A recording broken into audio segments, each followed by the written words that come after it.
Assalamualaikum warahmatullahi wabarakatuh. Episode kali ini saya akan menjawab pertanyaan yang diajukan oleh Bapak Muhammad Takwim dari Karanganyar, Jawa Tengah. Pertanyaannya sebagai berikut. Kaum intelektual muda lulusan perguruan tinggi yang seharusnya kritis dan berpikir saintifik. Tetapi kita lihat mudah terprovokasi oleh tokoh media sosial yang sudah memiliki pengikut banyak, disebabkan seolah dekat dengan pembuat kebijakan. Bagaimana menurut Bapak Prof. Amin solusinya, baik bagi pembuat kebijakan maupun pemikiran kritis anak muda, kaum muda? Wah, ini pertanyaan bagus sekali, dalam arti itulah kegelisahan era milenial, saya kira seperti itu ya. Mereka sudah alumni perguruan tinggi, higher order of thinking mestinya, tetapi dalam kenyataannya kok malah mudah terjebak ke lower order of thinking. Begitu, ini what went wrong? Apa yang salah ini sebetulnya? Apa yang salah itu? Oke, seperti biasa saya akan memberi mukadimah dulu untuk menjawab pertanyaan itu. Begini, kita ini hidup dalam perubahan sosial budaya yang amat sangat dahsyat. Belum pernah terjadi sebelum ditemukannya teknologi, revolusi teknologi informasi itu belum pernah ya dalam sejarah umat manusia. Jadi kita ini memang generasi pertama yang kena badai itu, yang kena hempasan itu. Nah, revolusi teknologi informasi dengan revolusi itu mekarlah dan berkembanglah platform media sosial, digital, internet, gadget, Facebook, bahkan buzzer dan lain sebagainya itu. Wah. Jadi selain membawa dampak positif ya, jelas banyak sekali dampak positifnya itu, Gojek segala macam itu kan dampak positif ya. Tetapi juga ada dampak negatif, jangan lupa. Apapun ada seperti pisau bermata dua, ya kan? Oke. Itulah yang sekarang disebut dengan era disruption era. Oke. Yang saya sebut juga era gegar budaya. Tidak hanya gempa bumi yang kita rasakan sekarang itu, tetapi lebih dari itu. Yang terjadi sekarang adalah tsunami budaya. Gitu. Tadi Anda terheran-heran kan, alumni perguruan tinggi kok begini ya? Nah, itulah tsunami. Itulah tsunami budaya. Anehnya, seperti yang Anda amati, justru alumni perguruan tinggi yang diandaikan lebih terpelajar daripada lainnya, malah terkena hempasan badai dan tsunami budaya digital. Alumni perguruan tinggi yang diandaikan memiliki kapasitas berpikir tinggi, lebih beradab, lebih terdidik, tadi higher order of thinking skill, malah terjun bebas, meluncur ke lower order of thinking skill, berpikirnya tingkat rendah, sumbu pendek, emosional, meledak-ledak, gitu kan? Nah ini mudah termakan hoax, gitu ya, berita bohong, menyebar fitnah, begitu kira-kira. Itulah yang disebut post-truth era. Wah, gitu menterengnya begitu.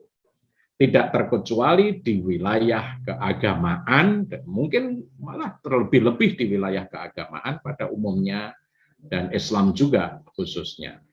Lalu, bagaimana kita? Bagaimana kita umat manusia bersikap menghadapi badai tsunami budaya tersebut? Ada beberapa poin, entah tips atau apa begitu ya, saya tidak tahu, nanti dikembangkan dalam diskusi. Yang pertama, yang harus dikembangkan dalam era tsunami budaya adalah critical thought, adalah berpikir kritis. Itu tidak menelan mentah apa yang kita dengar dari platform media sosial. Jangan juga terpengaruh, mudah terpengaruh oleh influencer yang banyak followersnya. Dalam budaya Islam ada pepatah begini, unzur ma qala wala tanzur man qala. Cermati, pelajari apa yang dikatakan oleh para pembicara itu, tetapi kamu jangan tergoda dengan siapa yang membicarakan itu. Jadi cermati apa yang dibicarakan, apa sih implikasi konsekuensinya ngomong seperti itu. Nah, itu harus dicermati. Apa implikasi sosial, apa implikasi budaya, apa implikasi moral, gitu, dari apa yang dikatakan. Jangan terbius oleh kebesaran kehebatan sang influencer. Jangan terbius dengan wala tandur mangkola. Jangan terbius dengan itu. Wah, ini saya kira pepatah lama tetapi masih sangat penting untuk era digital sekarang. Artinya, kita harus mampu mencermati dengan kritis apa yang dikatakan, disampaikan seseorang dari manapun sumbernya, termasuk dari influencer yang punya followers banyak itu. Termasuk ceramah-ceramah keagamaan, ya, agama apapun. Maka critical thought penting sekali. Kita dihimbau jangan sampai terbius oleh siapa yang mengatakan tersebut, meskipun dia punya banyak followers. Kan kita sekarang bangga toh, kalau followersnya banyak, maka dia akan hebat. Belum tentu. Belum tentu. Kita harus mencermati undur maqala. Apa yang dikatakan itu bermakna tidak? Itu yang harus dikritisi. Jangan mangkola, jangan siapa yang ngomong itu. Nah, gitu. Itulah critical thought namanya. Nah, itu yang jarang disampaikan lagi oleh guru-guru, dosen, dan lain sebagainya. Saya kira itu perlu diselipkan ya di dalam pertemuan di kelas, pertemuan perkuliahan, begitu. Karena ya anak-anak muda ya gimana lagi. Jadi yang pertama critical thought. Yang kedua, akal sehat. Sane dan insanity. Kita itu berpikir sehat atau tidak. Perlu ada radar checklist sebetulnya untuk mengecek apakah pandangan keagamaan atau yang dianggap sebagai fatwa keagamaan dari seseorang atau kelompok itu dapat diterima oleh akal sehat masyarakat umum atau tidak. Nah, common sense-nya itu penting. Apa akibat yang ditimbulkan? Saya selalu menyatakan itu. Apa akibat yang ditimbulkan dari tutur kata, ucapan, pandangan yang merasa benar sendiri? Wah, itu harus dikalkulasi dengan baik, gitu ya. Itulah maka saya perlu ada radar checklist-nya. Itu akal sehat. Yang ketiga adalah benteng ketahanan sosial, benteng ketahanan pribadi, itu penting. Yang sekarang mentereng disebut resilience. Ya.